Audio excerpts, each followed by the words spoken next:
हाल ही में भारत के प्रधानमंत्री ने रानी वेलु नाचियार की जयंती पर उन्हें श्रद्धांजलि अर्पित की। चलिए जानते हैं रानी वेलु नाचियार कौन थी और उनका इतिहास में क्या योगदान था। देखिए, रानी वेलु नाचियार 18वीं सदी की वो बहादुर रानी थीं जिनका नाम भारतीय इतिहास में बहुत कम लिया जाता है, लेकिन उनका योगदान बहुत अहम रहा है। उनका जन्म 1730 में हुआ था। वे आज के तमिलनाडु में स्थित शिवगंगा राज्य की शासिका बनी थी।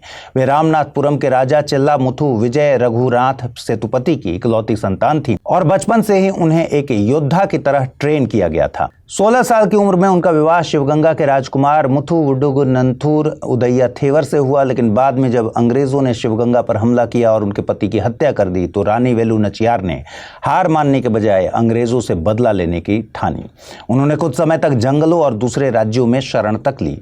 वहीं से अपनी रणनीति बनाई और मैसूर के शासक हैदर अली तथा गोपाल नायक जैसे शक्तिशाली नेताओं से गठजोड़ किया।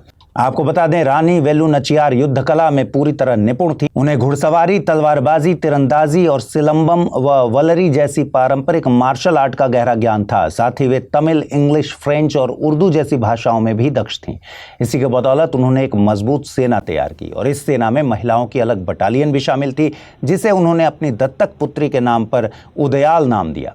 इसी सेना की कमांडर कोयली थीं, जिन्हें भारतीय इतिहास की पहली महिला शहीद माना जाता है। गौरतलब है कि कोयली ने अंग्रेजों के हथियारों के भंडार में खुद को आग लगाकर हमला किया था, जिससे दुश्मन को भारी नुकसान हुआ। इन प्रयासों के बाद रानी वेलु नाचियार ने शिवगंगा पर दोबारा नियंत्रण स्थापित किया।